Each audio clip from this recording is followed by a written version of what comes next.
Nakakaasar. Mukhang medyo mahirapan ako rito sa isang ito. O ano? Suko ka na ba? Manda ka! Katapusan mo na!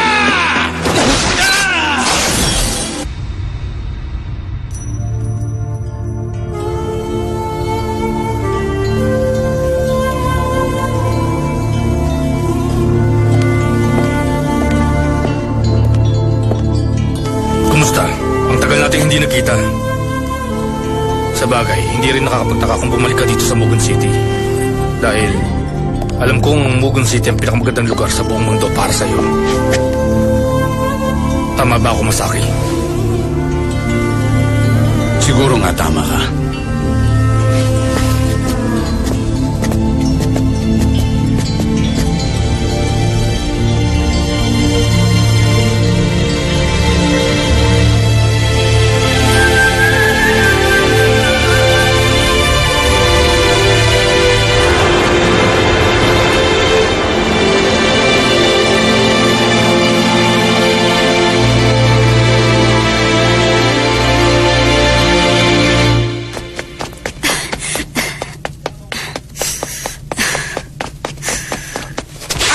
Ba matatakasan mo ko? Sabihin mo nga, bakit mo to ginagawa? Tinatanong mo kung bakit? Sa tingin ko, ikaw ang dapat kong tanungin, Sakura. Hindi ba ang Thunder Emperor ang dahilan kung bakit nabuo ang Vaults? Pero bakit sinasabi ngayon ni Makobex na siya ang pinuno ng Vaults? Pinagkatiwala ni Kinji ang Mugen City kay Makobex. Kaya ginagawa lang ni Makobex kung ano dapat ang gawin. Mahirap yata yung paniwalaan. Wala nang pakialam ang Thunder Emperor sa Mugen City kaya nga niya ito iniwan. Yun ang totoo. Sige na nga. Kaya lang, hindi ko pa rin kayo mapapatawad sa ginawa ninyo. At hindi niyo rin naman ako masisisi. Princess Kaki's medical magic! Peacock! Baliwala yan.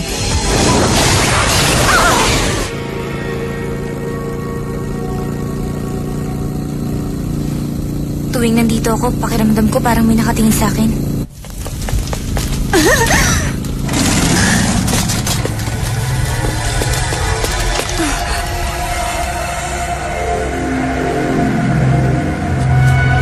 Ayos ka lang ba? Cozy. Kinji. Naririnig mo ba ako? Sabi ko. Kinji.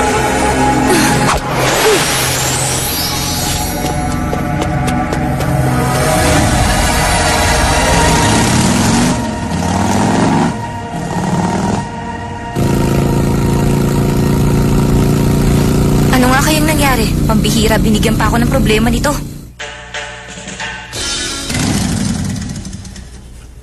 Tingnan nyo. Tulungan niyo ako dito.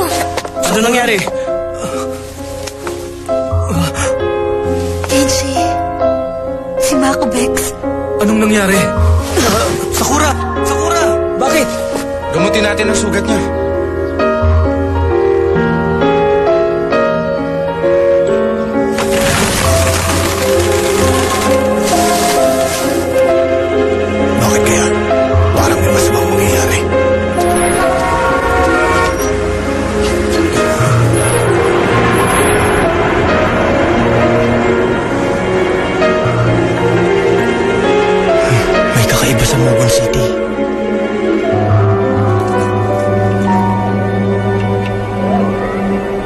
Nakita ko siyang bumagsak sa labas ng Mugen City.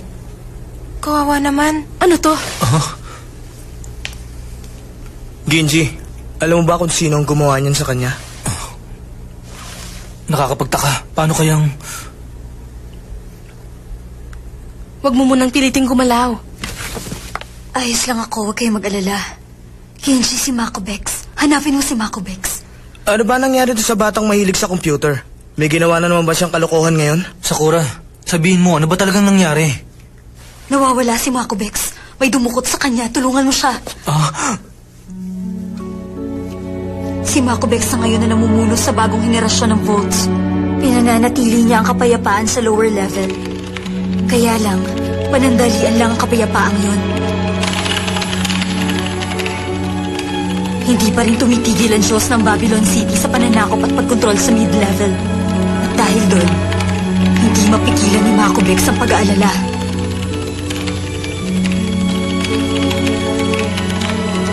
Mako Bex, ang mabuti pa magpahinga ka muna. Oo, sige. Pasensya ka na. Gusto sana kitang tulungan sa ginagawa mo. Kaya lang wala akong alam sa computer. Hayaan mo na. Natutulungan naman siya ng kapatid ko. Isa pa, pwede naman natin siyang tulungan sa ibang paraan. Tanda mo, Mako Bex, kapag kailangan mo ng tulong, sabihin mo lang. Maraming salamat. Natutuwa ko't sinusuportahan niyo ako. Huwag ka mahihiya sa amin. Tayo ang bagong henerasyon ng Volts at ikaw ang pinuno kaya ikaw ang masusunod. Oo nga. Tama si Mishi. Huwag kang mahihiyang mag-utos sa amin. Huwag mo suluhin ang problema. Sigurado magtatagumpay ako. Dahil kasama ko kayo at alam kong tutulungan niyo ako. Oo nga pala, para na rin sa kaligtasan nating lahat, huwag niyo nga hayaan na kontrolin kayo ng Diyos ng Babylon City. Kapag natapos ko na ang program na ginagawa ko, magiging malaya na mga tao sa Mugun City. Hay nako, ano naman kaya ang binabalak ngayon ng lalaking henyo sa computer? Nako, Bex. Si Mako Bex lang ang nakakaalam ng lahat ng detalye tungkol doon sa program. Ang alam ko lang, kapag nakumpleto na yon, masisira niya ang virtual reality sa lower level ng Mugun City. Makakaya yung gawin ni Mako Bex sa pamamagitan lamang ng computer na ginagamit niya. Talaga? Kahanga-hanga naman ang talino ni Mako Bex. Gusto niyang makawala mula sa kontrol ng Babylon. Kaya nga ginagawa niya ang lahat para lang magtagumpay ang plano niya. Pero, posible bang gusto niyang mangyari? Kahit na imposible mangyari yon, sumugal pa rin siya.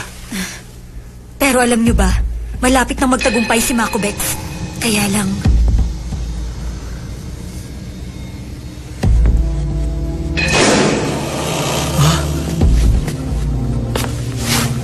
Ikaw?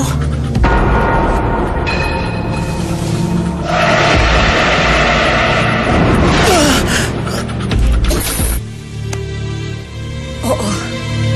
Bakit? Sino ba si Kaoru? Nakasama rin namin dati sa Volts, Kaoru. Malakas at matapang din siya. Meron din siya kakaibang kakayahan. Nakokontrol niya ang apoy. Pero meron ka bang ideya kung bakit sinugod ni Kaoru si Sakura? Hindi ko alam kung bakit. Pero... Bakit? Bakit ba hindi pwedeng ako na lang? Bakit ayaw mo pumayag? Patawad.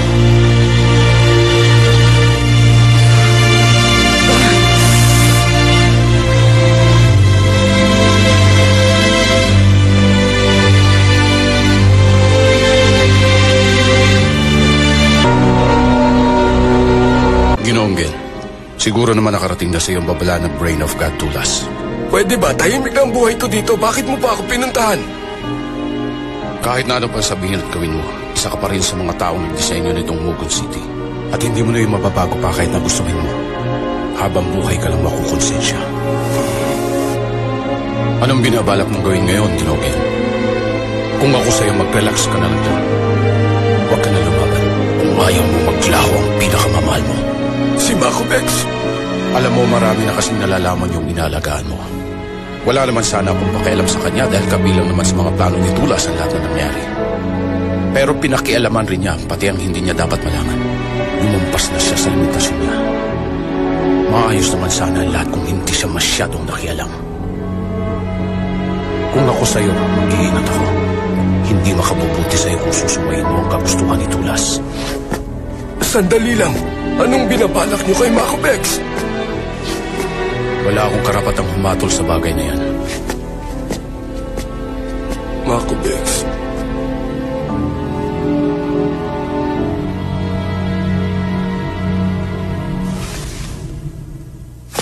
Sandali lang, Kazuki! Sasama ako sa'yo! Gusto ko nang umalis dito!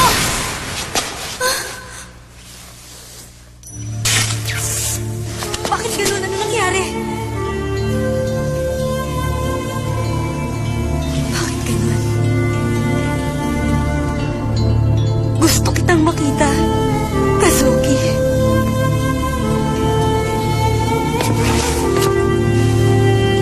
Gusto mo ba talaga siya makita? Pareho lamang tayo. Gusto ko rin makita si Kazuki. Ibig mo sabihin kilala mo si Kazuki? Oo. Halika.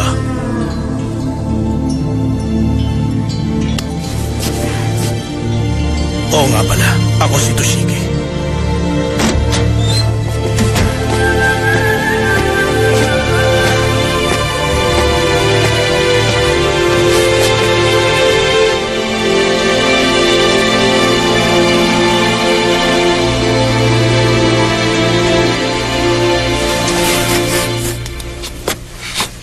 Paano? Ano nang binabalak mong gawin ngayon? Ban, ang totoo eh. Gusto mong pumunta doon? Tama ba ako? Oo, hindi ko ito maaaring baliwalain. Hahanapin at ibabalik si Makobex? Humanda siya dahil sisingilin ko siya ng malaki pagkatapos ko siyang iligtas. Salamat, Ban. Hindi ko siya bibigyan ng discount kahit kaibigan mo pa siya. Salamat talaga. Mukhang masayang gagawin yung yan. Hindi niyo mo kami isasali? Oo nga naman. Huwag niyo naman kaming kalimutan ni Shido. Shido, Kasuki. Pakiramdam ko kasi may masamang nangyayari. Kaya naisip kong pumunta rito. Ay nako, mga chismoso talaga kayo. Ayos ka lang ba, Sakura? Kailangan ko nang kumilos para kay Makobex. Ililigtas namin si Makobex. Kaya huwag kang mag-alala. Kami nang bahala. Magpahinga ka na lang dyan. Hindi. Kailangan ko. Huwag ka na magpumilit, hindi mo pa kaya. Kakayanin ko. Sakura, yung nasa braso mo, yan ang marka ni Kaoru, hindi ba? Ang marka ni Kaoru? Bakit? Ano bang problema sa markang yan? Hindi lang yan ordinaryong paso. Hindi lang balat ng tao ang kayang sunugin ni Kaoru. Kapag nilagay ni Kaoru ang markang yan sa balat ng isang tao, unti-unting susunugin ang buong katawan mo.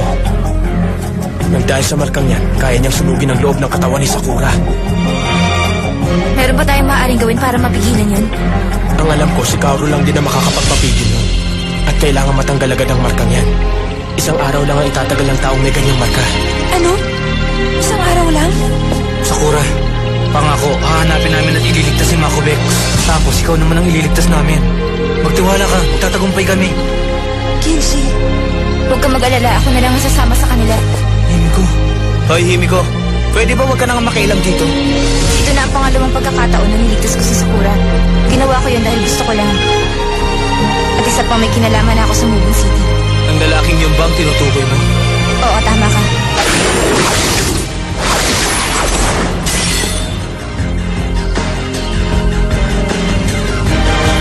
Sige, payag na ako. Hindi ka rin naman nakikinig sa akin. Maraming salamat, Miss Himiko. Hindi mo na kailangan magpasalamat pa sa akin. Kahit na wala pa tayong ideya kung sino sila, pag-iingat pa rin tayo dahil siguradong mahirap silang kalabanin. Hindi nga sila natakot na kunin si Makobex eh. Alam ko na yon. Sa palagay ko, sila ang dapat na matakot sa atin. Ikaw talaga. O paano, Ginji? Tara, let's!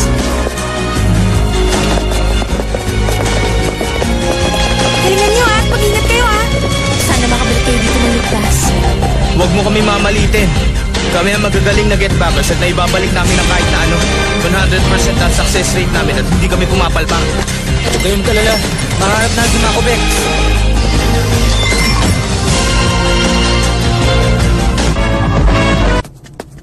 Hindi sasama si Makobex ng kusa sa kanila. Malamang pinatulog siya. Siguradong hindi pa sila nakakalayo. Ang hangin na yun. Yun ang... Mukhang hindi ka pa rin talaga nagbabago, Emishi. Ganun ka rin naman. Hindi ka pa rin nagbabago. Marahas ka pa rin katulad ng dati. Magpakita ka na! Kano Joya!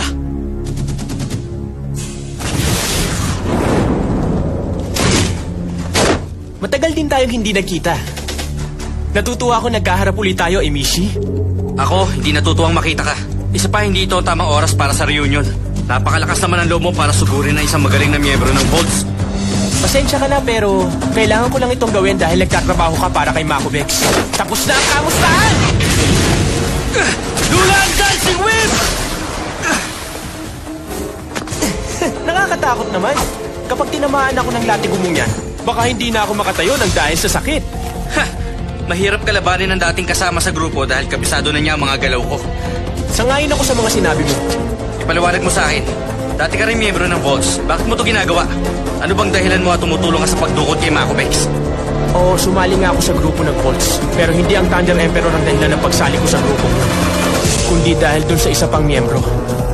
Nung umalis si Thunder Emperor, nabuwag na ang kinatatakutang grupo ng Volts at umalis na rin ang taong yun dito sa Mugun City. At dahil yun, wala na rin akong dahilan para manatili dito. Pero nagbabalik na ako. Ang taong yun ba ang tinutukoy mo? Pasensya ka na uli sa akin. Magkaibigan tayo kaya di ko na patatagalin ang paghihirap mo. Hindi ako makapaniwala. Hindi ko akalain magagawa ng taong to ang bagay na yun. Dahil ang pagkakaalam ko nun, isa siya sa mga taong umahanga sa Thunder Emperor. Kaya wala akong nakikitang dahilan para gawin niya yun. Paano niya naisipang gawa ng masama ang dating miyembro ng Four Kings?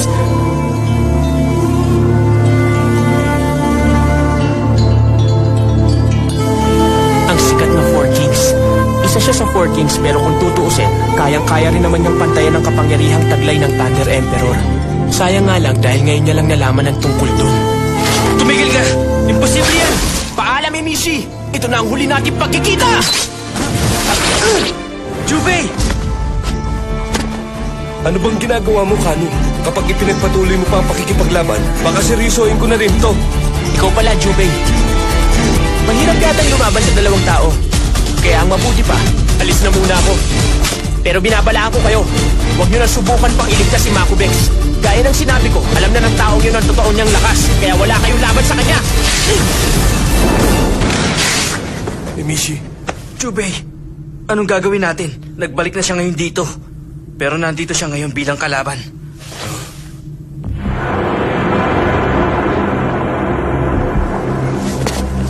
Napakalaki ng lugar na to. Mukhang hindi pa nakakarating sa mga tao dito ang balita. Sa tingin ko, hindi nila pinapaalam sa ibang tungkol sa nangyari kay Makubex. Salamat sa bagong henerasyon ng Volts at napapanatili pa nila ang kapayapaan dito. Sigurado magkakagulo sila kapag nalaman nila ang totoo. Sa nakikita ko, maganda ang nagawa ni Makubex dito sa Mugun City. Kailangan siya ng mga tao dito, kaya ililigtas natin siya. Ang ibig mo sabihin dito ulit tayo dadaan? Oo. Tulad nung nagpunta tayo rito para kunin yung will. Ngayong wala si Makubex, siguro naman wala ng patibong sa likod ng pinto.